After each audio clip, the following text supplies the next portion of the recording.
ثم الصلاة والسلام على خير خلقه محمد وآله الطيبين الطاهرين المعصومين ولعنة الدائمة على أعدائهم من الآن إلى قيام يوم الدين.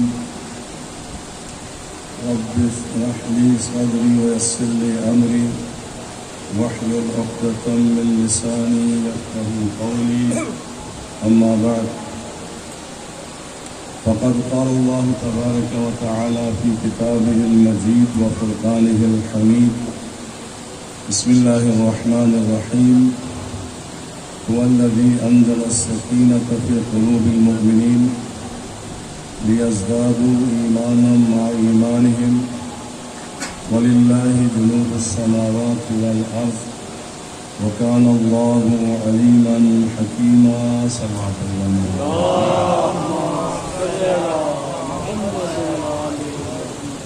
سورہ مبارکہ فتح کی چوتھی آیت ہے.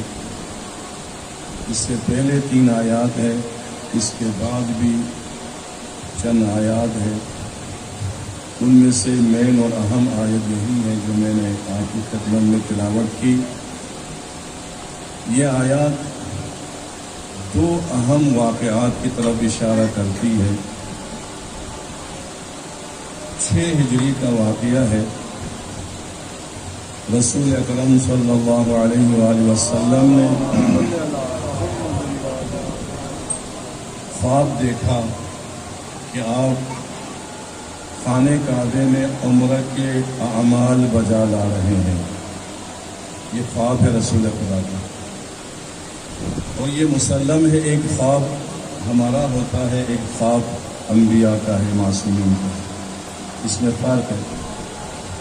ہمارا خواب شیطانی ہو سکتا ہے، انبیاء کا خواب صرف رحمانی ہو سکتا ہے. رحمانی خواب ہے، شیطان و شیطانیت سے کوئی تعلق نہیں ہے. چونکہ انبیاء پہ جو خدا کا حکم نازل ہوتا ہے، یا وحی کے ذریعے سے ہوتا ہے، یا الہام کے ذریعے سے ہوتا ہے، یا خواب کے ذریعے سے ہوتا ہے، کوئی فرق نہیں ہے.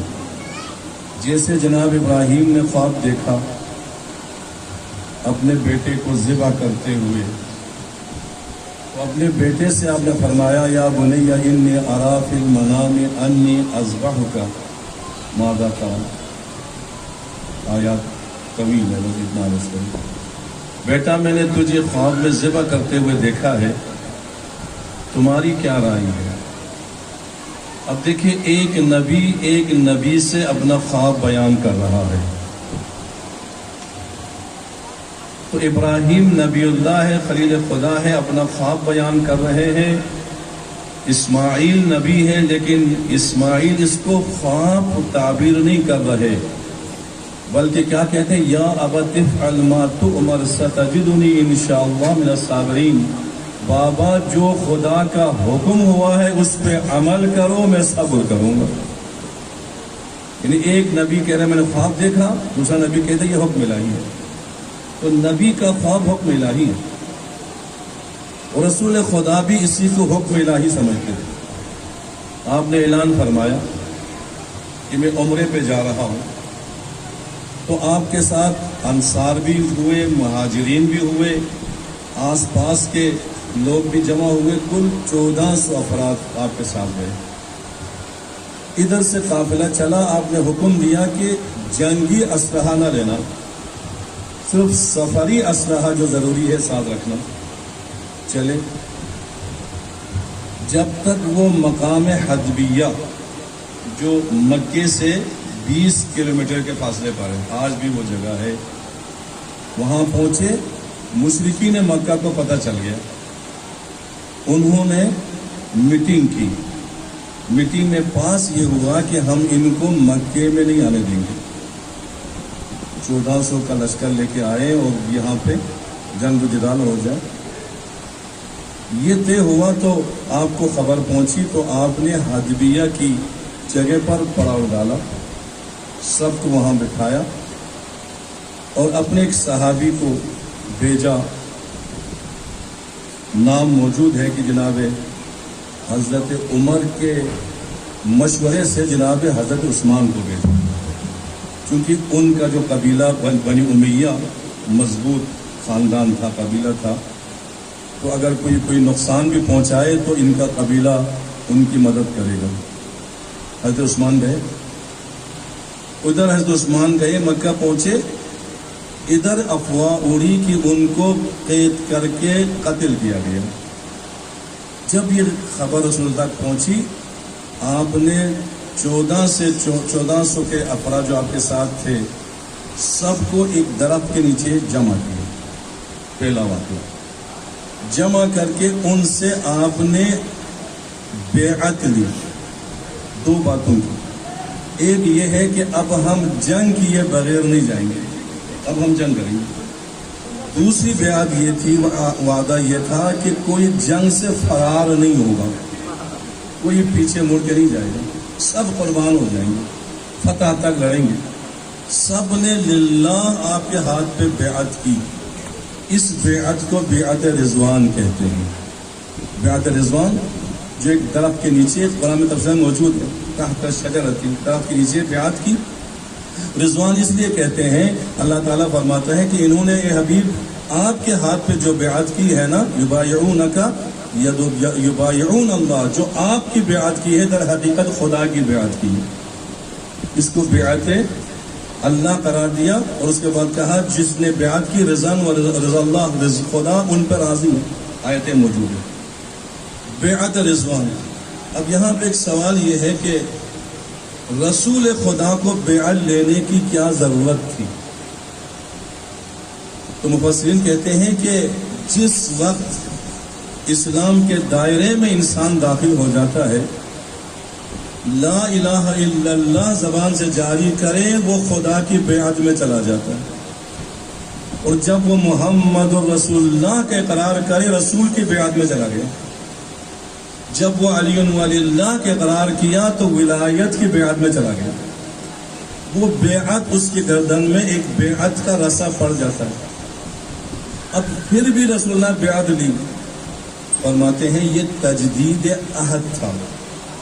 بیعت میں تو سب تھے، تجدید عہد تھا کہ کوئی فرار نہیں ہوگا، کوئی آگے بڑھ کے حملہ کرے گا، پیچھے نہیں مڑے گا، فتح تک لڑیں گے۔ اب جب بیعت کا لفظ آتا ہے نا، تو بیعت کا معنی بایع، بیعت خرید فروخت سے ہے۔ بیعت کرنے والا جس کے ہاتھ پہ بیعت کرتا ہے، اپنے آپ کو اس کے حوالہ کر دیتا ہے۔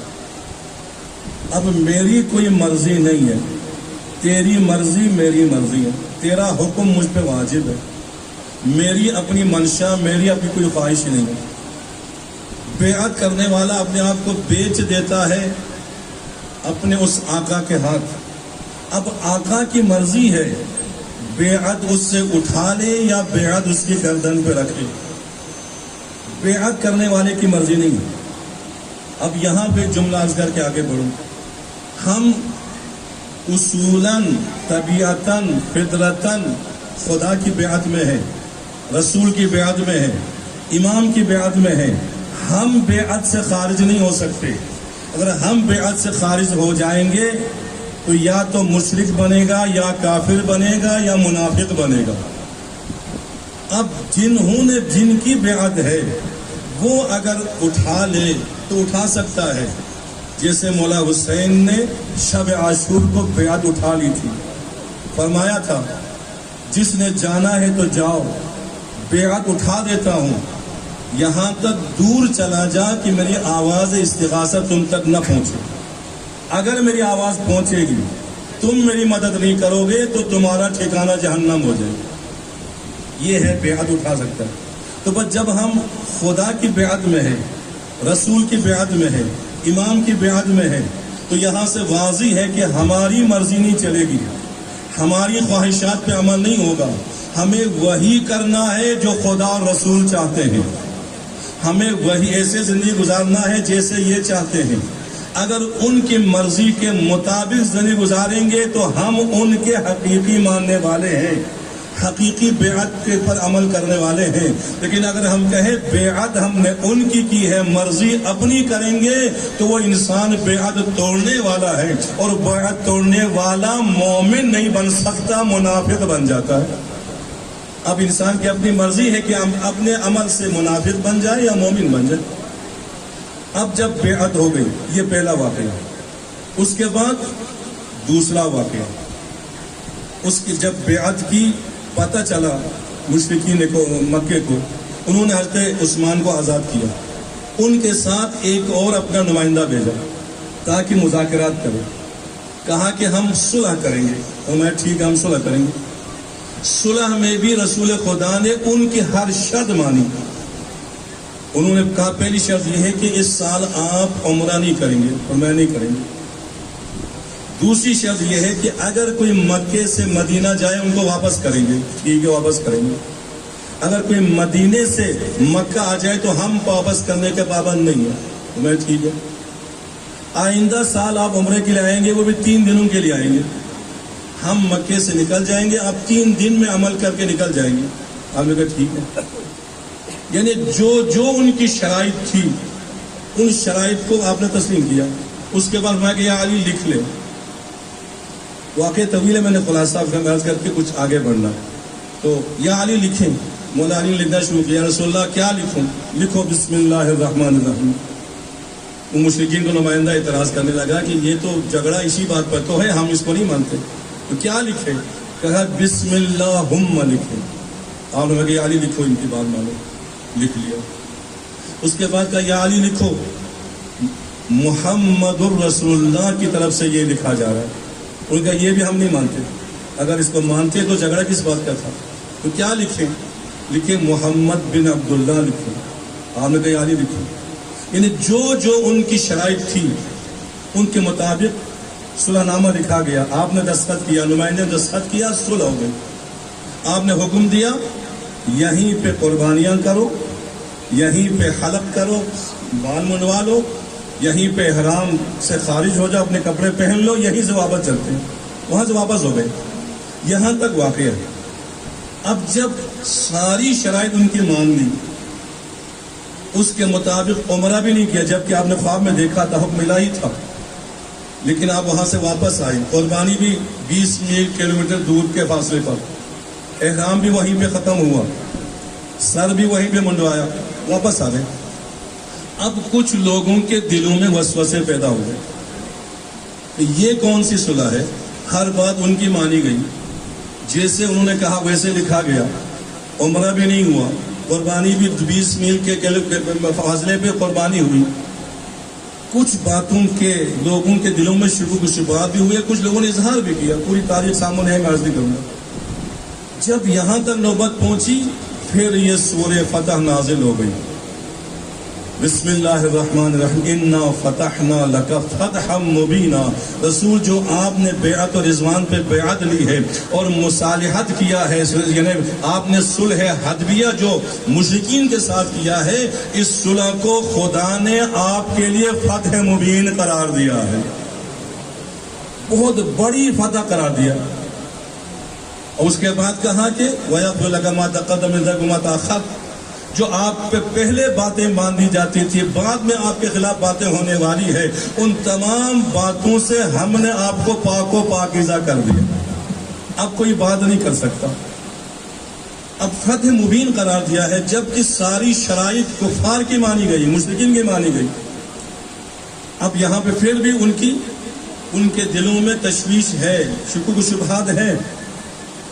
تو اس کے بعد پھر یہ آیت نازل ہو گئی. آیت میں ارشاد فرماتا ہے هو الذی انزل السکینۃ فی قلوب المؤمنین. اب یہ فتح جو ہم نے مبین کہا ہے، یہ صلح جو ہوئی ہے، اس کے ذریعے سے ہم نے مومنین کے دلوں میں سکون عطا کیا ہے. سکون ہم نے عطا کیا. اس سکون کا فائدہ کیا ہے؟ سکون کا فائدہ یہ ہے لِيَزْدَادُوا إِيمَانًا مَعَ إِيمَانِهِمْ. اس سکون کی وجہ سے مومنین کے ایمان میں اضافہ در اضافہ کر دیا ہے. اضافہ در اضافہ، چونکہ ایمان کے درجات ہیں، اضافہ در اضافہ کیا ہے. اور تیسرا کیا ہے؟ وَلِلَّهِ جُنُودُ السَّمَاوَاتِ وَالْأَرْضِ. یہ جو کفار اپنے آپ کو طاقتور سمجھ رہے ہیں، لشکر ہے ان کے پاس، اسلحہ ہے، یہ سب کچھ ہے، حکومت ہے، لیکن زمین و آسمان کا جو لشکر ہے، یعنی یوں عرض کروں، زمین و آسمان کی جو کل طاقت ہے نا، وہ ساری طاقت خدا کے قبضے قدرت میں ہے، کسی اور کے قبضے قدرت میں نہیں ہے۔ وہی اس طاقت کا سرچشمہ ہے، وہی جسے چاہتا ہے طاقت بر دے دیتا ہے، وہی جسے چاہتا ہے کمزور کر دیتا ہے۔ طاقت خدا دیتا ہے، اظہار خدا اپنے بندوں سے کرتا ہے، طاقت کا اظہار اپنے بندوں سے ہوتا ہے۔ اللہ فرماتا ہے طاقت کا سرچشمہ خدا ہے، خدا جسے چاہے طاقت دے۔ یہ مشرکین، یہ کفار، ان کے پاس کوئی طاقت نہیں، جتنی مرضی ان کے پاس دولت ہو، حکومت ہو، افراد ہو، یہ کمزور ہے۔ طاقت وہ ہے جس کو خدا عطا کرتا ہے، وہ خدا ہر کسی کو طاقت عطا نہیں کرتا ہے، مومن کو عطا کرتا ہے۔ جب مومن میں خدائی طاقت آ جاتا ہے تو رسول فرماتے ہیں کہ وہ مومن جو خدا طاقت عطا کرے، اس کی طاقت اتنی زیادہ ہے کہ دنیا کے لحاظ سے 40 بہادروں کی طاقت ایک مومن میں خدا جمع کر دیتا ہے۔ 40 بہادروں کی طاقت خدا ایک مومن میں جمع کر دیتا ہے، وہ 40 کا مقابلہ آسانی سے کر سکتا ہے۔ اب یہاں پہ ایک جملہ یوں سے ہمیں غور کرنا ہے، سمجھنا ہے کہ جب ایمان آ جائے تو وہ ایمان کی وجہ سے خدا طاقت عطا کرتا ہے۔ کیوں؟ ایمان کی وجہ سے اس کا خدا سے رابطہ مضبوط ہو جاتا ہے۔ جس کا خدا سے رابطہ مضبوط ہوتا ہے وہی طاقتور ہوتا ہے، اسی کو خدا طاقت عطا کرتا ہے، اسی کو خدا قدرت عطا کرتا ہے، اسی کو خدا اپنے کمالات عطا کرتا ہے۔ تبھی تو حدیث قدسی میں ہے اتی عبدی اجعلک مثلی، بندہ تو میری اطاعت کر میں تجھے اپنا جیسا بنا دوں۔ توجہ کریں، مثل کا لفظ ہے، مثل نہیں ہو سکتا۔ مثل صفات میں ہے، کمالات میں ہے۔ میں تمہیں اپنے کمالات عطا کروں، ان کمالات کی وجہ سے، ان صفات کی وجہ سے، ان قدرتوں کی وجہ سے تم مخلوقات میں ممتاز ہو جاؤ گے۔ اب اللہ کہتا ہے تم میری اطاعت کر، میں تمہیں اپنا جیسا یعنی اپنے کمالات عطا کروں گا۔ خدا عالم ہے، علم عطا کرتا ہے، خدا قادر ہے، قدرت عطا کرتا ہے، خدا عادل ہے، عدل کی صفت عطا کرتا ہے، خدا صادق ہے، ان کو صادقین بنا دیتا ہے۔ بس اللہ کہتا ہے کہ میں اپنی قدرت دوں گا، شرط یہ ہے تم میری اطاعت کریں۔ آیت نے بھی کہا طاقت خدا دیتا ہے، حدیث نے بھی کہا طاقت خدا دیتا ہے۔ اب اس کا کامل نمونہ کون ہے؟ اس کا کامل نمونہ مولا کائنات علی ابن ابی طالب ہے کہ آپ نے اپنی زندگی میں اس کی مثال، اس کی تفسیر اس انداز سے بیان فرمایا۔ جب سوال کیا یا علی خیبر کا دروازہ اتنا بڑا، آپ اتنے کمزور، کیسے اکھاڑا، کیسے سپر بنایا، کیسے پل بنایا؟ تو وہاں پہ علی نے اس آیات اور تفسیر حدیث اس انداز سے بیان فرمایا، ما قلعت باب خیبر من قوت البشریہ بل من قوت الربانیہ، میں نے در خیبر کو بشری طاقت سے نہیں خدائی طاقت سے اکھاڑا ہے۔ یہ خدائی۔ اب یہاں پہ جملہ یہ توجہ کیجئے کہ جب مومن میں اتنی طاقت آ جاتی ہے تو کل ایمان کی طاقت کا کون اندازہ لگا سکتا ہے؟ یہ ایمانی طاقت ہے، اور جب ایمانی طاقت خدا اس کو عطا کرے وہ کسی سے متاثر نہیں ہوتا، وہ کسی سے مرعوب نہیں ہوتا، وہ کسی سے مغلوب نہیں ہوتا۔ کیوں؟ علامہ اقبال کیا فرماتے ہیں؟ جب مومن ہو تو بے تیغ بھی لڑتا ہے سپاہی۔ یہ حقیقت ہے کہ مومن ایمان کے ذریعے سے لڑتا ہے، اسلحے کے ذریعے سے نہیں لڑتا۔ اگر اسلحے کے ذریعے سے جنگیں ہوتی تو اسلام میں رسول خدا کی سرکردگی میں جتنی جنگیں ہوئی ہے وہاں ہزاروں میں ہے، یہاں سینکڑوں میں ہے۔ سینکڑوں کا ہزاروں کا مقابلہ کیسا ہے؟ وہ طاقت اسلحے کی طاقت پہ لڑ رہے تھے یا ایمان کی طاقت پہ لڑ رہے تھے؟ یہ ایمان کی طاقت پر۔ اب یہاں پہ ایک سوال جناب امام جعفر صادق علیہ السلام نے اپنے ایک صحابی جن کا نام سلمان تھا ان سے سوال کیا، سلمان من فتح عندکم، تمہارے نزدیک جوان کسے کہتے ہیں؟ تو وہ کہتا ہے جوان اسے کہتے ہیں جو عمر میں جوان ہو، 30 35 25 سال سے لے کے 40 سال تک جب اس کی عمر ہو جائے اس کو ہم جوان کہتے ہیں، وہ عمر کے لحاظ سے جوانی میں ہے۔ امام فرماتے ہیں تم نے تو کہا کہ عمر کے لحاظ سے جوان ہے، لیکن قرآن بوڑھوں کو جوان کہہ رہا ہے۔ مولا وہ کون ہے؟ کہا اصحاب کہف۔ اصحاب کہف کے بارے میں قرآن کہتا ہے اذ اول فتیۃ الی الکہف، سورہ کہف میں مطالعہ کیجیے کہ جب جوانوں نے غار میں پناہ لی، جوانوں نے، مولا فرماتے وہ سب بوڑھے تھے، دقیانوس کے وزراء تھے، وزراء کوئی کم عمر کے لوگ نہیں ہوتے تھے، تجربہ کار لوگ، عمر رسیدہ لوگ ہوتے تھے، تو سب بزرگ تھے، سفید ریش تھے. ان کو جب انہوں نے پناہ لی غار میں، تو اللہ کہتا ہے جوانوں نے غار میں پناہ لی. تو مولا وہ جوان کیسے ہوئے؟ تاریخ تو کہتی ہے وہ بوڑھے ہیں، آپ کہتے ہیں، قرآن کہتا ہے وہ جوان ہے. تو امام کو جملہ کتنا اہم ہے. امام فرماتے ہیں کہ تاریخ نے ان کی عمر کو دیکھا ہے اور خدا نے ان کے ایمان کو دیکھا ہے. ایمان کے لحاظ سے طاقتور ہو جاتا ہے، ایمان کے لحاظ سے طاقتور ہے. اس کے بعد ہم نے فرمایا کہ بتاؤ کون طاقتور ہے؟ جو ایمان کے لحاظ سے. تمہاری نظر میں، تمہارے معاشرے میں کون طاقتور ہے؟ کہا ہماری نظر میں تو وہی ہے جو عمر کے لحاظ سے نہیں، ہم قرآن کے لحاظ سے، اہل بیت کے لحاظ سے وہ طاقتور ہے جو ایمان کے لحاظ سے طاقتور ہو. اس ایمان کے لحاظ سے جو طاقتور ہے نا، اس کو ہم کیسے پہچانے، اس کی معرفت کیسے ہو جائے کہ یہ ایمان کے لحاظ سے طاقتور ہے؟ امام فرماتے اس کی ایک نشانی ہے. وہ نشانی یہ ہے کہ جو محبت کرے خدا کے لیے، دشمنی کرے خدا کے لیے، جس کی دوستی بھی خدا کے لیے ہو، جس کی دشمنی بھی خدا کے لیے ہو، خدا کی نظر میں وہی طاقتور مومن ہے. دوستی بھی خدا کے لیے ہو، دشمنی بھی خدا کے لیے ہو. اور مولا علی بھی یہی فرماتے ہیں. مولا آپ کے پیروکار کون ہیں؟ آپ نے کہا کہ میرے پیروکار کا تعلق مجھ سے نہیں ہے، خدا سے ہے. توجہ کریں، میرے پیروکاروں کا تعلق مجھ سے نہیں، خدا سے ہے. کیسے ہے؟ آپ فرماتے ہیں جو خدا کی اطاعت کرتا ہے وہی میرا دوست ہے، جو خدا کی نافرمانی کرتا ہے وہی میرا دشمن ہے. دشمنی اور دوستی کا معیار خدا ہے، خدا کو معیار قرار دیا. ایک شخص آیا مولا کی خدمت میں، کہتا ہے کہ مولا آپ کا شیعہ، آپ کا ماننے والا، آپ کا پیروکار میرے ہمسائے میں رہتا ہے، لیکن مجھے اذیت دیتا ہے. مجھے دیکھو یہاں ایک اہم پیغام مولا دے رہے ہیں ماننے والوں کے لیے. جب تک پیغام علی کو نہ اپنائے. علی کیا چاہتے ہیں؟ علی ہم سے کیا تقاضا کر رہے ہیں؟ جن کو ہم امام مانتے ہیں، جن کے بیعت میں ہیں، وہ بیعت کے ہم پابند کب ہے؟ جب ان کی مرضی کے مطابق چلے. اور روایت میں ہے 3 افراد کی عبادت کبھی بھی قبول نہیں ہوتی. ایک وہ جس پہ ماں باپ ناراض ہو، لاکھ عبادت کرے، جب تک ماں باپ راضی نہیں اس کی کوئی عبادت قابل قبول نہیں. ماں باپ زندہ ہو یا مردہ، دونوں صورتوں میں، چونکہ سب سے زیادہ حقوق ماں باپ کے ہیں. 40 زندگی میں ہے، 40 مرنے کے بعد، یہ ایک الگ موضوع ہے. ایک دوسرا وہ عورت جس پہ شوہر ناراض ہو، جب تک شوہر راضی نہیں ہوتا اس کی کوئی عبادت قابل قبول نہیں. وہ لاکھ کہے میں کنیز زہرا ہوں، لاکھ کہے میں نیک ہوں، پابند ہوں، پاک دامن ہوں، یہ ہوں وہ ہوں، جو مرضی کہے کرے، جب تک شوہر اس پہ راضی نہ ہو خدا پہ راضی نہیں ہوتا، اس کی کوئی عبادت قابل قبول نہیں ہے. تیسرا امام فرماتے وہ جس پہ اس کا مولا ناراض ہو. اللہ، جس پہ اس کا مولا ناراض ہو وہ لاکھ عبادت کے اس کی عبادت قابل قبول نہیں. مولا کون ہے؟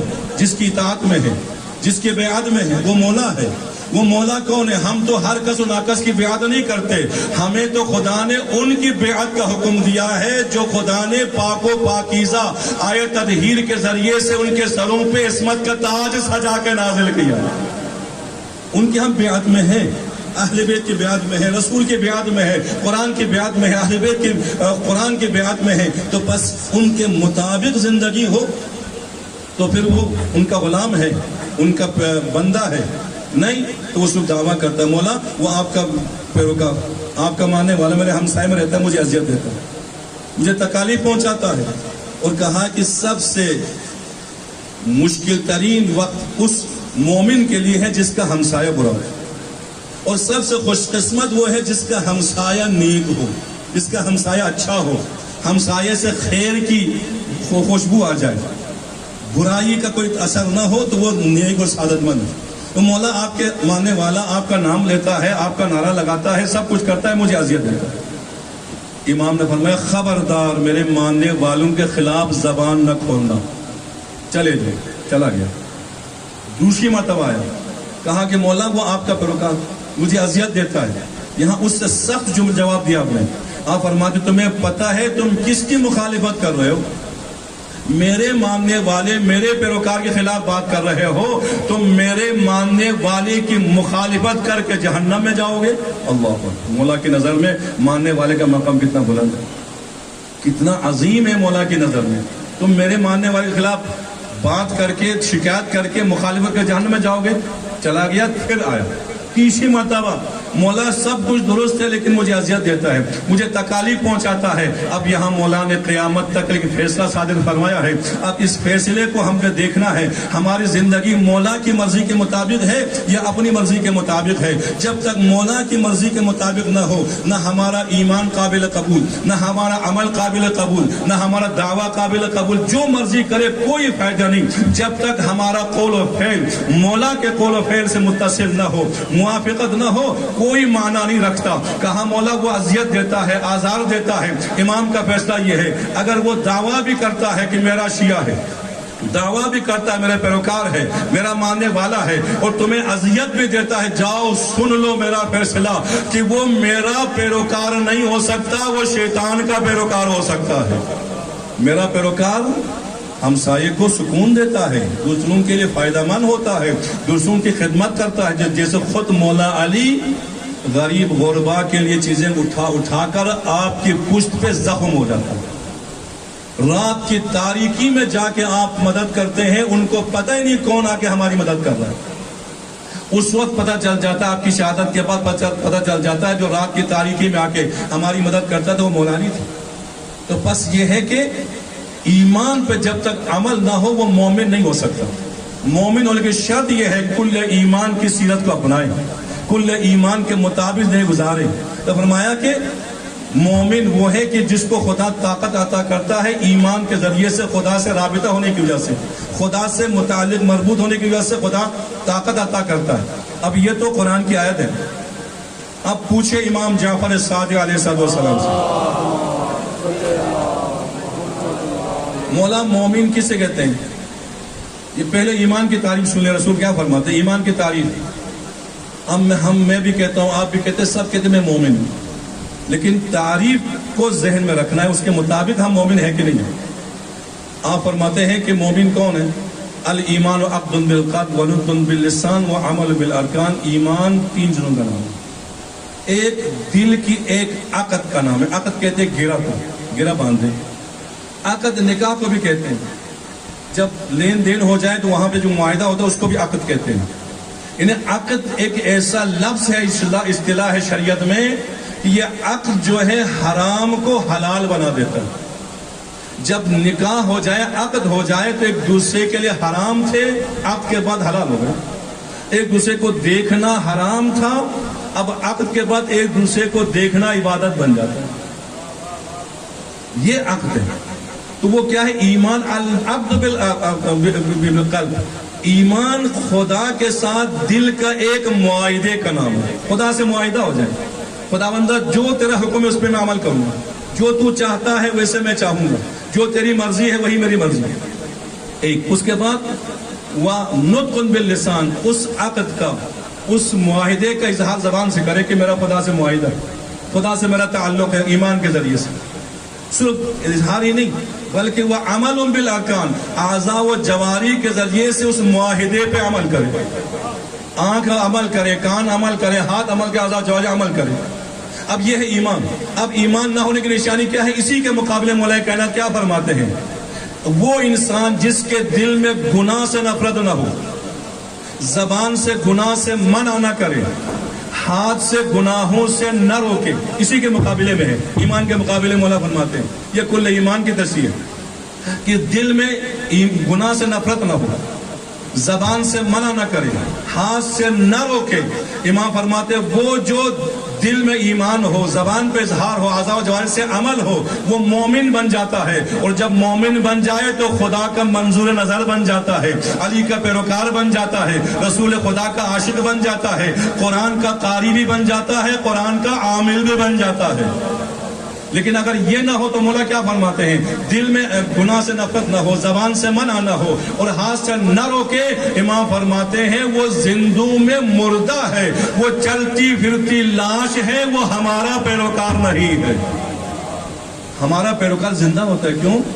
اس کے دل میں ایمان ہے. ایمان دل کو سکون دیتا ہے, ایمان دل کو نجات دیتا ہے, زندگی دیتا ہے.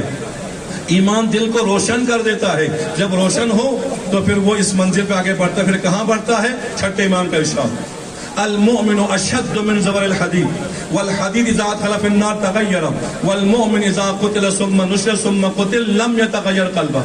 آپ فرماتے ہیں مومن لوہے سے بھی زیادہ مضبوط ہوتا ہے. یہ حدیث ہم سب کو یاد ہونا چاہیے, زبان پہ ہونا چاہیے, تاکہ ہم مومن کہتے ہیں اپنے آپ کو, یہ صفت ہم میں ہے کہ نہیں ہے, یہ دیکھنا بہت ضروری ہے. اور ان مجالس کا مقصد بھی یہی ہے کہ ہم ان مجالس میں آ کے دیکھ لیں کہ ہمارا کردار و گفتار حسینیت کے مطابق ہے یا یزیدیت کے مطابق ہے.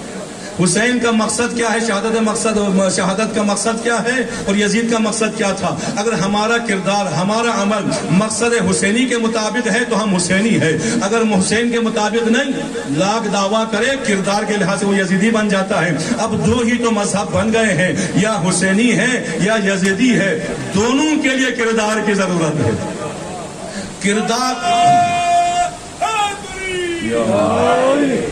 کردار منفی ہو تو وہ یزیدی ہے, کردار مثبت ہو تو وہ حسینی ہے.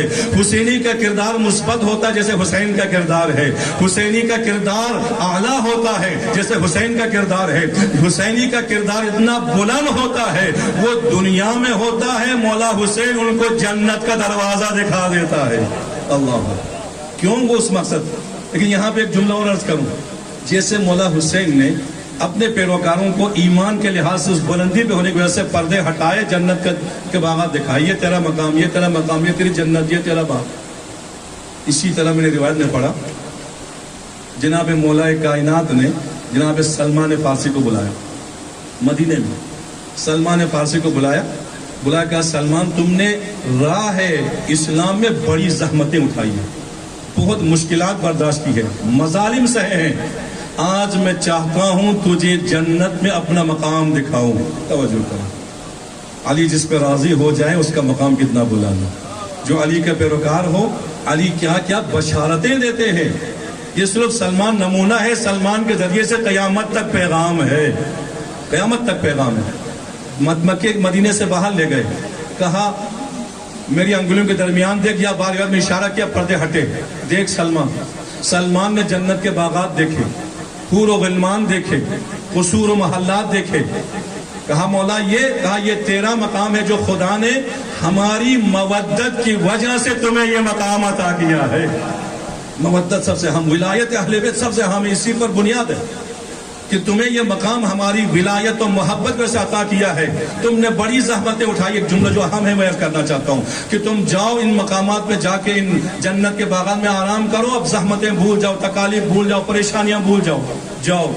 لیکن سلمان نے مولا میں نہیں جاؤں گا. توجہ کریں, ایمان کا مقام کتنا بلند ہے, محبت اہل بیت کتنی عظیم ہے, ولایت کا ایمان کتنا مستحکم ہے. جناب سلمان فارسی کہتے ہیں مولا یہ جنت دیکھ رہا ہوں, اس سے پہلے جناب زہرا کے ذریعے سے حوروں کی طرف سے پیغام آئے ہیں, وہاں سے جنت کی کھجوریں بھی مجھ تک آئی ہے, لیکن میں ابھی جنت میں نہیں جاؤں گا, میں جنت کے محلات دیکھ کر نہیں جاؤں گا. کیوں, میرے لیے جنت سے کیا غرض ہے, میرے لیے وہی جگہ جنت ہے جہاں آپ کی قربت حاصل ہے. اللہ, اس کا مطلب کیا ہے؟ اس کا مطلب یہ ہے, سلمان یہ کہتے جنت اسی کے لیے ہے جو علی کے قدموں میں رہتا ہے. کیوں, رسول نے کیا فرمایا, الحسن والحسین سیدہ شباب اہل الجنہ وابوہما افضل منہما. یہ سلمان کے سامنے ہے کہ حسن حسین جوانات جنت کے سردار ہیں, ان دونوں کا باپ ان دونوں سے افضل ہے.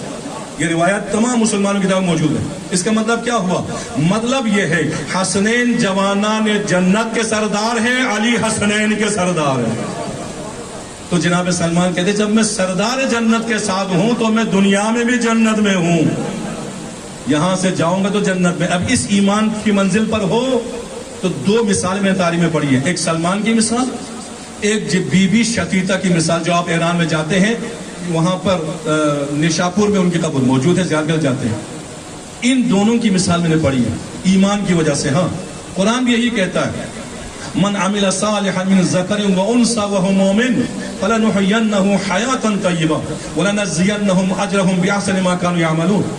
مرد ہو کہ عورت, ایمان کی بنیاد پہ عمل صالح انجام دے، اس عمل صالح کے بدلے میں مرد ہو یا عورت دونوں کے لیے دنیا میں ہم حیات طیبہ عطا کرتے ہیں، آخرت میں بہترین جزا عطا کرتے ہیں۔ فرق نہیں ہے خدا کی نظر میں، جسمانی لحاظ سے فرق ضرور ہے لیکن ایمانی لحاظ سے روحانی لحاظ کوئی فرق نہیں ہے۔ تو ایک مرد کی مثال سلمان، ایک عورت کی مثال بی بی شتیتا۔ بی بی شتیتا نے بھی خراسان سے جانے والوں کے ساتھ کچھ بھیجا امام موسیٰ کاظم کی خدمت میں، 1 درہم تھا ان کے پاس، وہ بھیجا، اور ایک اپنے ہاتھ سے بنا ہوا کمر بند یا آزار بند جو بھی ہے بنایا ہوا تھا وہ بھیجا۔ اور جب وہ پہنچے امام کی خدمت میں مدینہ میں تو امام نے آگے بڑھ کے ان کا استقبال کیا۔ استقبال کرنے کے بعد کسی اور کا نام نہیں لیا، امام فرماتے بی بی شتیتا نے جو بھیجا ہے وہ پہلے مجھے دے دو۔ اللہ اکبر، بی بی شتیتا نے جو بھیجا وہ دے دو، 1 درہم اور 1 کمر بند، وہ آپ نے لیا، باقی جتنے بھی تھے وہ واپس کر دیا، نہیں لیا آپ نے، وہ اس کی وجوہات تھی۔ اس کے بعد امام نے 40 درہم نکال کے ان کو دیا، یہ بی بی شتیتا کو دینا ہماری طرف سے۔ اللہ اکبر۔ اس سے پہلے امام فرماتے ہیں پہلے بی بی شتیتا کو ہمارا سلام پہنچا دے۔ توجہ کریں، امام کا پیروکار ہو تو امام سلام بھیجتے ہیں، امام کے سلام کے لائق تو بنائے اپنے آپ کو، وہ دعویٰ سے نہیں بنے گا، کردار سے بنے گا، وہ عمل سے بنے گا، وہ ایمان پہ چلنے سے بنے گا۔ ہم تو نعرے کے بابا نے نعرہ لگا کے آگے جانے کی ہم سوچ رہے ہیں، اسی وجہ سے تبلیغ کو ہم نہیں سنتے، نماز روزے کی بات کریں ہم بور ہو جاتے ہیں۔ ہمیں تو وہ باتیں چاہیے جس کے ہمارا ذہنی تعیش ہو اور اس کے مطابق جو ہم چاہے وہ ممبر سے بیان ہو۔ نہیں، ممبر وہ نہیں جو ہم چاہے وہ بیان ہو، ممبر وہ ہے اس پہ جو حسین چاہے وہ بیان ہو، جو علی چاہے وہ بیان ہو، جو رسول چاہے وہ بیان ہو، جو قرآن کے احکامات وہ بیان، وہ ممبر۔ اگر ممبر سے اپنی مرضی کی باتیں ہوں، یہ معاشرے کی بات کر رہا ہوں، تو اس ممبر کو مولا سجاد لکڑیوں کا ڈھیر کہہ رہے ہیں، اور رسول خدا کہتے ہیں آخری زمانے میں میرے ممبر پر بندر ناچیں گے، اور مولا علی کہتے ہیں یہ ممبر حق کی جگہ ہے، ناحق کی جگہ نہیں ہے۔ جب آپ بیٹھے تو کیا جملہ فرمایا تھا آپ نے؟ پہلی مرتبہ فرمایا تھا الحمدللہ الذی رجع الحق الی مکانہ، حمد اس پروردگار کی، اس نے حق کو اپنی جگہ واپس لوٹا دیا ہے۔ وہ ممبر حق کی جگہ ہے، ممبر رسول اللہ کی سیرت و گفتار و اقوال کو بیان کرنے کی جگہ ہے، اس ممبر حسینیت کو بیان کرنے کی جگہ ہے، ممبر قرآن بیان کرنے کی جگہ، ممبر اپنی مرضی کی بات نہیں ہے۔ تو بس یہ چیزیں بہت اہم ہے۔ میرا سلام پہنچا دو بی بی شتیتا کو، کتنے لوگ تھے، کتنے پیسے بھیجے تھے، کوئی قبول نہیں کیا، سلام پہنچا دو۔ یہ 40 درہم اس کو دے دو، کہو 20 درہم اپنی زندگی میں خرچ کرو، 20 درہم خدا کی راہ میں خرچ کرو، 19ویں دن تمہارے پاس اجل کا فرشتہ آئے گا، فرشتہ بعد میں آئے گا، ہم پہلے تمہارے پاس پہنچ جائیں گے۔ اللہ اکبر، امام کہہ رہے۔ اور جیسے ہوا جیسے امام نے فرمایا تھا، یہی جناب سلمان کو علی کہہ رہے سلمان تم زحمتیں اٹھاتے آخر کار مدائن جاؤ گے، مدائن جا کے قبرستان جا کے پتہ چلے گا تمہاری زندگی کا آخری دن ہے، جب تمہارا آخری وقت آئے گا ملک الموت بعد میں آئے گا، علی پہلے پہنچے گا۔ یہ کیوں ہے؟ اس لیے کہ وہ کردار کے ذریعے سے علی والے ہیں، وہ گفتار کے ذریعے سے علی والے ہیں۔ علی چاہتے ہیں میرا ماننے والا وہ ہو جس کی وجہ سے دوسروں کو سکون مل جائے، اس کی وجہ سے دوسرے ہماری طرف راغب ہو جائیں، اس کی وجہ سے معاشرے میں، گھر میں، محلے میں، ہر جگہ امن و سکون ہو۔ بہت ضرورت ہے۔ رسول خدا نے سب سے زیادہ اتحاد پہ زور دیا ہے، سب سے زیادہ آپ نے اختلافات کو دور کرنے پہ دیا ہے۔ اگر ہمارے ممبر اتحاد کی دعوت نہ کرے تو وہ ممبر رسول نہیں ہے، وہ پھر خواہشات کا ممبر ہے۔ حق کو بیان کرے، حق سے کوئی رخ نہیں موڑتا، حق سے کوئی منہ نہیں پھیرتا، حق کو سننے کے لیے دنیا تیار ہے۔ تبھی تو چھٹے امام کا ارشاد ہے اگر ہمارے حقائق جو ہم نے بیان کیے ہیں نا ممبر سے بیان ہوتے، یہ دنیا ہماری پیروی کرتی، بیان ہی نہیں ہوا۔ چند ایک ہے جو بیان کرتے ان کو بھی سننے والا نہیں۔ تو اتحاد بین المومنین بھی، اتحاد بین المسلمین بھی، اتحاد تمام کائنات میں، اتحاد ہی انسان کو کامیابی کی طرف لے کے جاتا ہے. قرآن کیا کہتے ہیں وَاعْتَصِمُوا بِحَبْلِ اللَّهِ جَمِيعًا وَلَا تَفَرَّقُوا کہ تم خدا کی رسی کو مضبوطی سے تھامو، تفرقہ نہ کرو. تفرقہ کرو گے مسلمان شکست کھاؤ گے. اتحاد میں رہو گے قلیل تعداد میں ہو مسلمان کو کامیابی ملے گی. صدر اسلام میں جتنی جنگیں ہوئی ہے ان تمام جنگوں میں دوسری طرف دشمن ہزاروں میں ہے، مسلمان سینکڑوں میں. جنگ احد اندازہ لگا لے، جنگ احد میں کل آپ کو ملے 1000 افراد، اور جب جانے لگے تو منافقین کی وجہ سے 300 افراد پیچھے نکل گئے، 700 افراد لے گئے. 700 افراد ادھر 4000 کی تعداد ہے یا اس سے زیادہ. 700 کو جا 4000 ہے اس سے زیادہ کو جا. لیکن مقابلہ ہوا، مقابلہ اسلحے کا مقابلہ نہیں تھا، مقابلہ طاقت کا مقابلہ نہیں تھا، کثرت کا مقابلہ نہیں تھا، مقابلہ ایمان کا مقابلہ تھا. 700 نے ایسا ایمانی طاقت سے مقابلہ کیا، ہزاروں کو پہلی ہی وار میں شکست دے دی، پہلی شکست دی. پھر ایمان میں کمزوری آئی. جو بٹھایا تھا درے پر 50 تیر اندازوں کو، ان کو لالچ پڑا، حرص ہوئی کہ یہ تو لے جا رہے ہیں مال غنیمت، ہم رہ گئے، چلو. چند 3 یا 4 افراد رہے، باقی سب نیچے اترے. جب رسول کے حکم کی مخالفت کی، دشمن پیچھے سے آ کے ایسا حملہ کرتا ہے، مسلمان سنبھل نہیں سکتے، اور مسلمان فتح کو شکست میں، مسلمان کی فتح شکست میں تبدیل ہو جاتی ہے. لیکن اس تاریخ میں بہت اہم جملہ ہے کہ وہ علی ہی تو تھے جنہوں نے رسول کی حفاظت بھی کی، اسلام کا دفاع بھی کیا. ایسے دفاع کیا آپ کی تلوار ٹوٹ جاتی ہے. ایک روایت میں رسول کا عصا لے کے آپ جہاد کر رہے ہیں، آپ دوسرے وہاں سے تلواریں ہیں، یہاں پہ عصا لے کے چل رہے ہیں، یہاں لکڑی ہے، وہاں لوہا ہے. لیکن علی کا مقابلہ ایسا ہے، وہ تلواروں کا مقابلہ نہیں تھا، وہ عصا اور اسلحے کا مقابلہ نہیں تھا، وہ ایمان و کفر کا مقابلہ تھا. جب ایمان و کفر کا مقابلہ علی بغیر ہتھیار کے لڑنے لگے تو خود خدا نے ذوالفقار بھیج دی.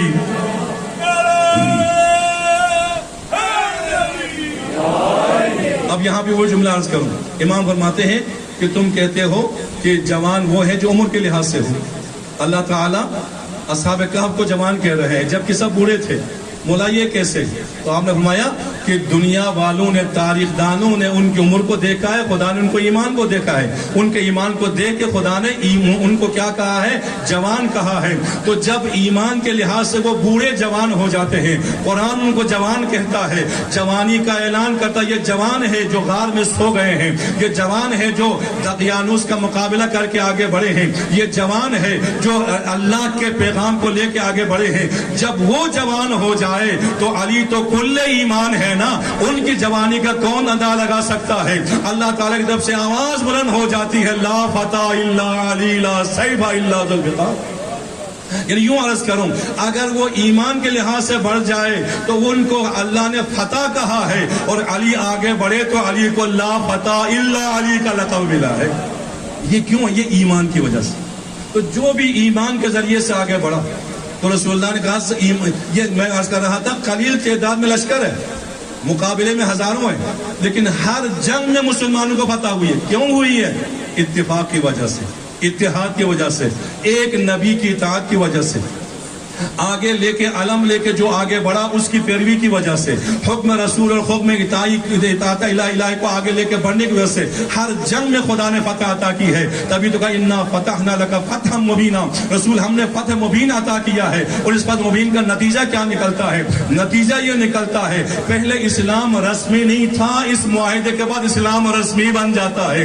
پہلے تبلیغ آزادہ نہیں کر سکتے تھے، اس معاہدے کے بعد آزادانہ تبلیغ کر سکتے ہیں. پہلے اسلام محدود تھا، اب اس معاہدے کے بعد پورے عرب میں اسلام پھیل جاتا ہے.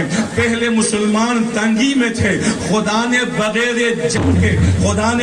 جنگ کے خندق میں بھی، خیبر میں بھی فتح عطا کیا ہے. اور فتح مدینہ بھی، فتح مکہ بھی خدا نے اسی فتح مبین کے نتیجے میں عطا کیا ہے. اور فائی کے حساب سے بے حساب مال بھی خدا نے عطا کیا ہے. اب وہ جو مسلمان کمزور تھے، قلیل تھے، لڑ لڑ نہیں سکتے تھے.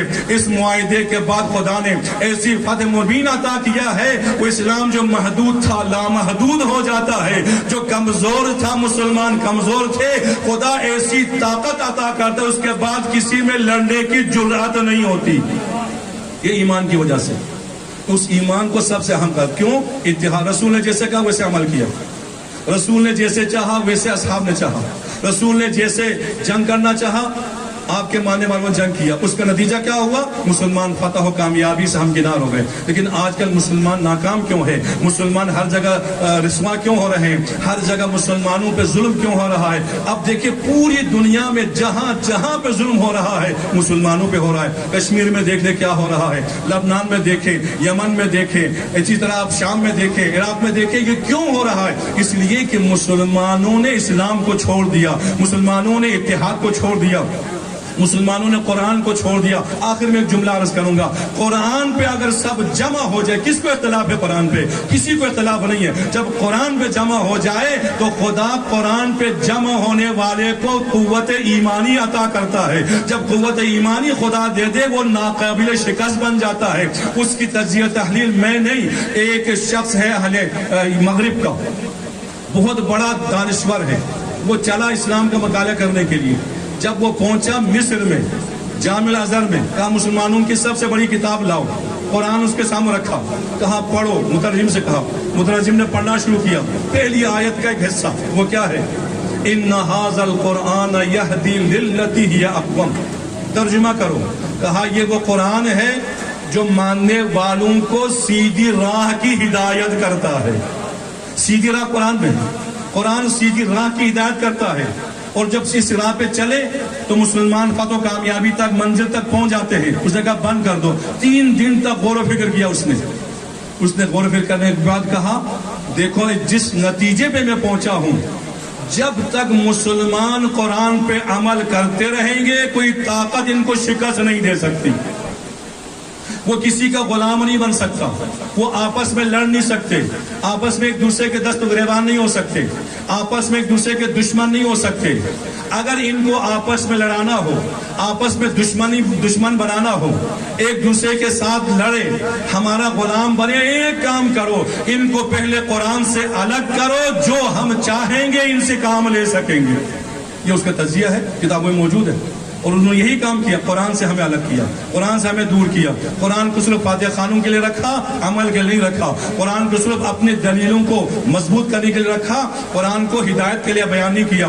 قرآن کی آیتیں جب ممبروں پہ بیان ہوتی ہے تاکہ میں اپنی خطابت کو چمکانے کے لیے بیان کرتا ہوں, لیکن احکامات کو بیان نہیں کرتا. قرآن حلال کی بات کرتا ہے, قرآن حرام کی بات کرتا ہے, قرآن محرم و نامحرم کی بات کرتا ہے, قرآن حق اور باطل کی بات کرتا ہے, قرآن حسینیت کی بات کرتا ہے, کردار کی بات کرتا ہے. بس آخری جملہ یہ کہ قرآن کو سمجھنا ہے تو سب سے پہلے اہل بیت کو سمجھنا پڑے گا.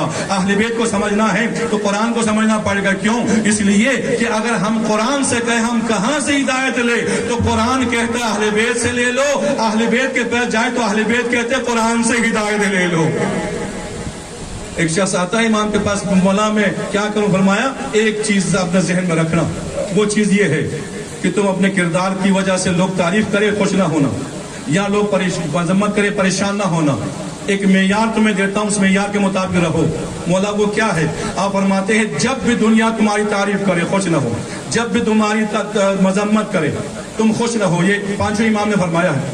جب بھی ایسا موقع آ جائے قرآن کھول کر اپنے آپ کو قرآن پہ پیش کر دو. توجہ کریں, ایک معیار دیا امام نے, 5ویں امام کا معیار ہے جو باقی العلوم ہے. اور میں کہ قرآن کے سامنے اپنے آپ کو پیش کر دو.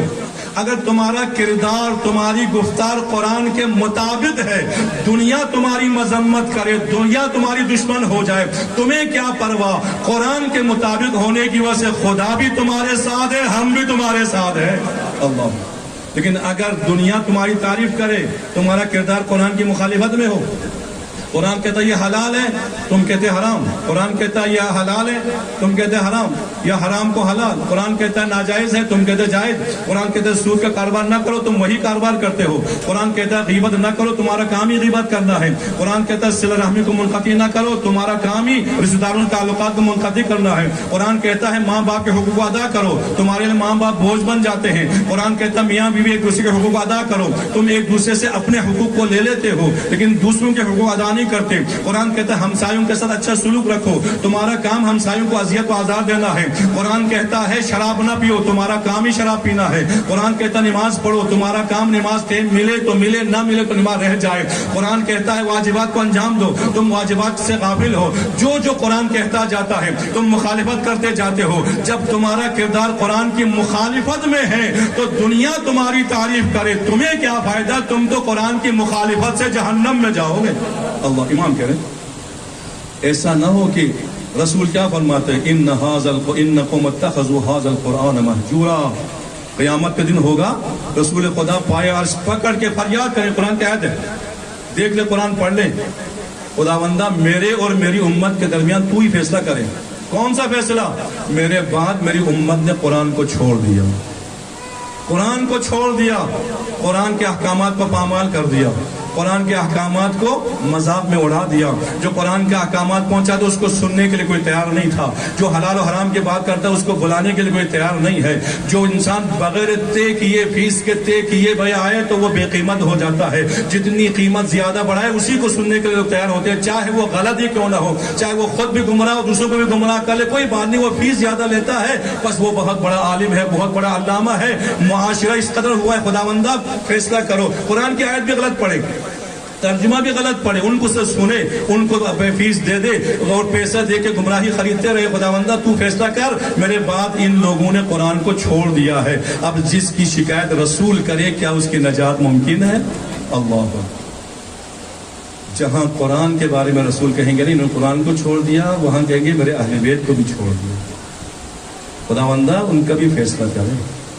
میرے بعد ابھی 50 سال 60 سال نہیں گزرے ہیں، اہل بیت کو کربلا کی سرزمین میں مقید کر دیا.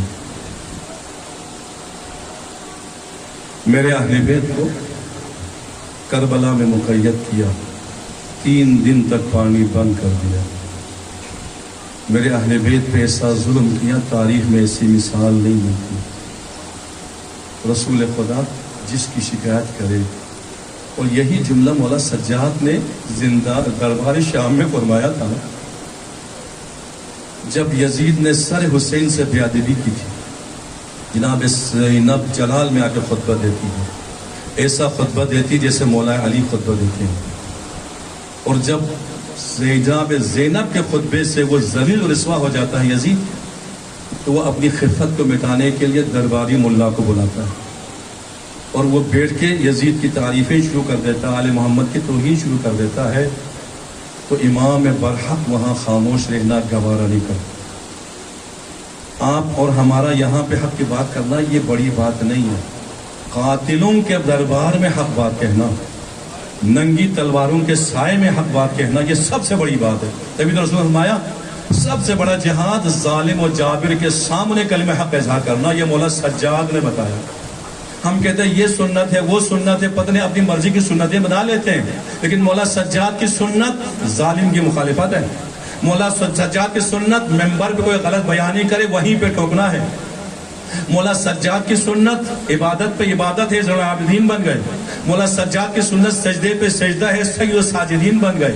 مولا سجاد کی سنت زندگی بھر عزاداری کرنا ہے. ہم نے تو 2.25 مہینے کر کے فارغ ہو جانا ہے. اس کے بعد کہتے ہیں پھر وہی سلسلہ شروع. مولا سجاد مکمل 35 سے 40 سال تک عزاداری، یہ سنت سجاد ہے. تو جناب سجاد نے کہا اے خطیب، اے خاطب، خطبہ دینے والا، تم لوگوں کو خوش کرنے کے لیے خدا کو ناراض کر رہے ہو.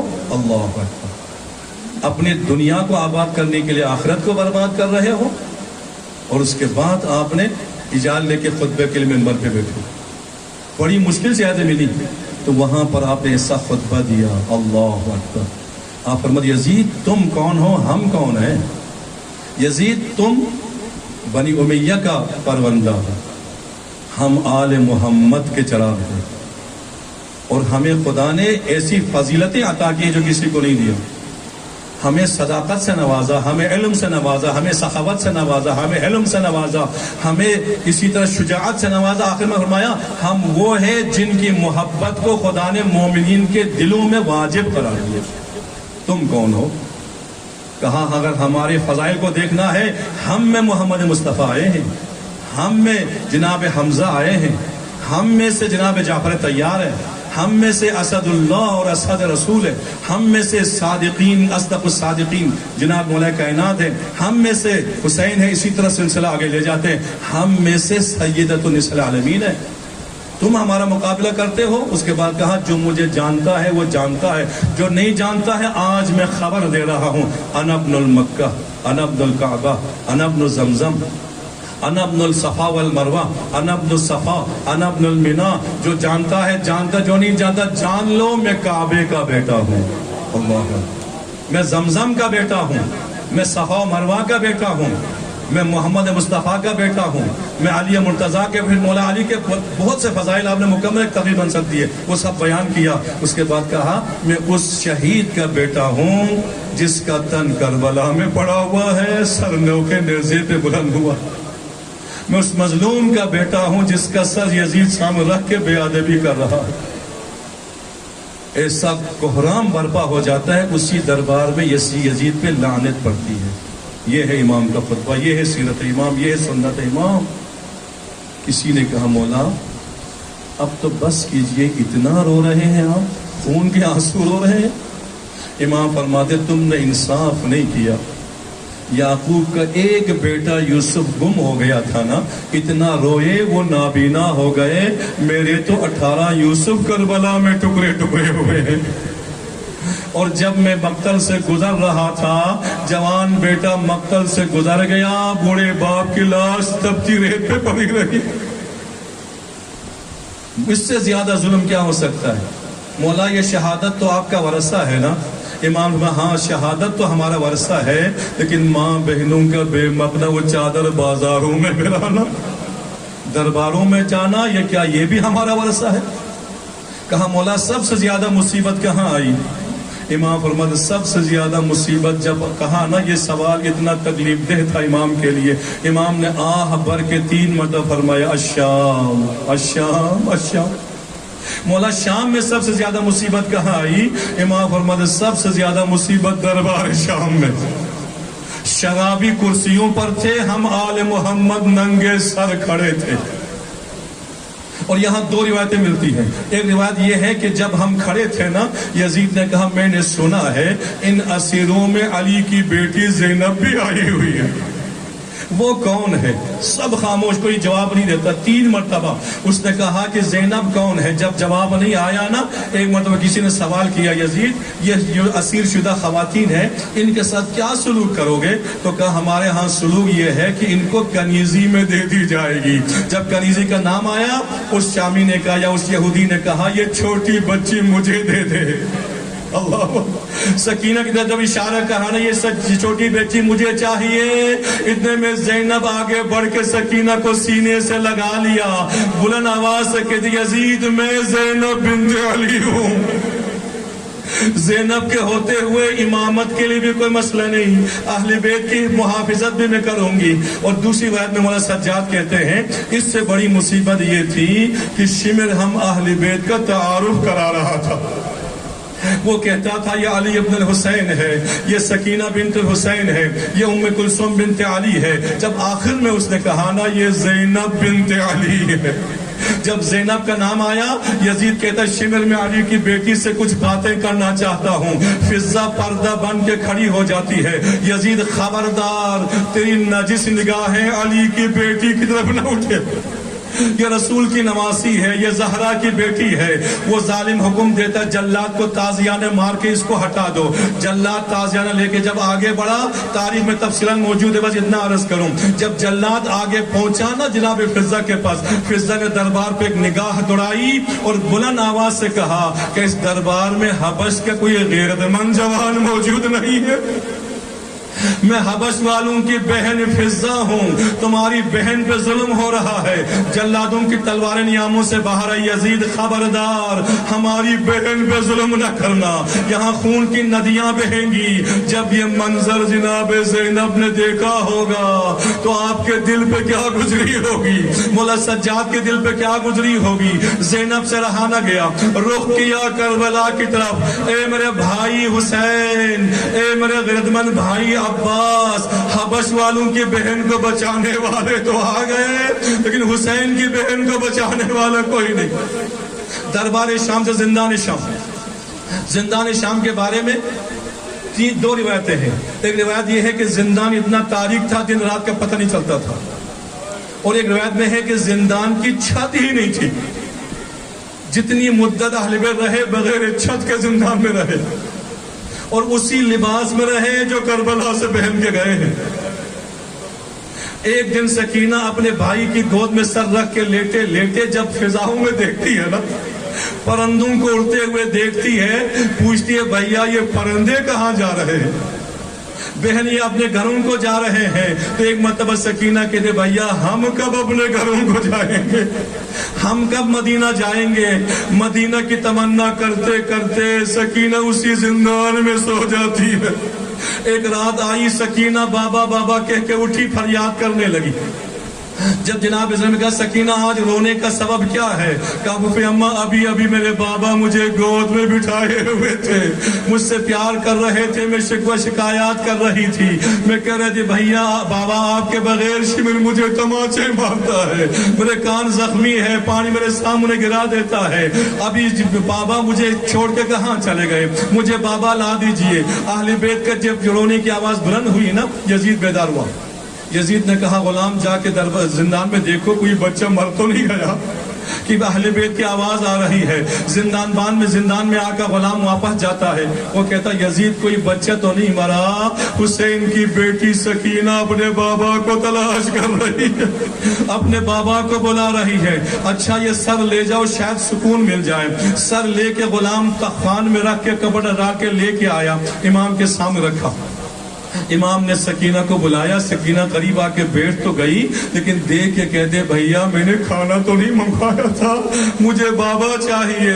یہ خوان کیسے آیا ہے؟ جناب مولا سجاد نے کپڑا اٹھایا، خدا کسی بیٹی کو باپ کی ایسی حالت نہ دکھائے۔ سکینہ نے بابا کا کٹا ہوا سر خوان میں دیکھا، آگے بڑھ کے سینے سے لگا لیا، رو رو کے کہتے بھیا بابا تو کہاں چلا گیا تھا، تیرے بغیر مجھے نیند نہیں آتی، سکون نہیں ملتا۔ روتے روتے ایک وقت آیا سکینہ چپ ہو گئی۔ جب سکینہ چپ ہوئی نا اہل بیت نے سمجھا سکینہ سو گئی ہے، لیکن جب مولا سجاد نے اپنی بہن کا شانہ ہلایا، بے ساختہ فریاد کرنے لگا انا للہ و انا الیہ راجعون۔ سکینہ بابا بابا کرتی بابا کے پاس چلی گئی ہے۔ غسالہ کو بلایا گیا، غسل دیتے دیتے روتے ہوئے آئی، مولا کیا یہ بچی بیمار تھی؟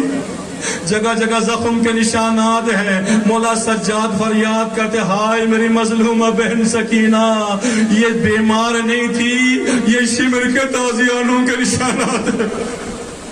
جب غسل دیا گیا، مولا کفن کی ضرورت ہے، کولا مولا کفن کہاں سے لاتے؟ چادریں بھی ان کے سروں پہ نہیں تھی۔ مولا نے کہا میری بہن کا جو کفن ہے نا اس کا اپنا کرتا ہے جو جگہ جگہ سے پھٹا ہوا بھی ہے، خون بھی لگا ہوا ہے، اسی کپڑے میں اسی لباس میں دفن کیا۔ بس ایک جملہ عرض کروں، جب ایام 40 آئے نا اہل بیت کو جب آزادی کی خبر ملی، سب نے سکینہ کی قبر کو الوداع کرنا شروع کیا۔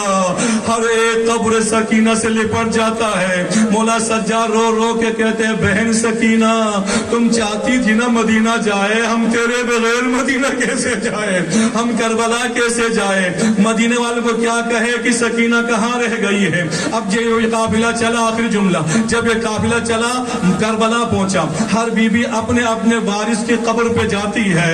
ام لیلا اکبر کی قبر پہ لپٹ جاتی ہے، ام فروا قاسم کی قبر تلاش کر رہی ہے، کلثوم مولا عباس کی قبر ڈھونڈ رہی ہے، لیکن جناب زینب اپنے بیٹوں کی قبر پہ نہیں جاتی، مولا حسین کی قبر پہ آ جاتی ہے، قبر سے لپٹ کے فریاد کرتے بھیا تیری بہن شام سے آ گئی ہے۔ کیا اٹھ کے سوال نہیں کرو گے کہ کوفے کے بازار میں زینب پہ کیا گزری، شام کے دربار میں کیا گزری؟ آخر میں ایک جملہ کہا، قبر حسین ہلنے لگی، وہ جملہ یہ تھا حسین مجھے معاف رکھنا، جو امانت آپ نے کربلا میں دی تھی وہ سکینہ زندان شام میں رہ گئی۔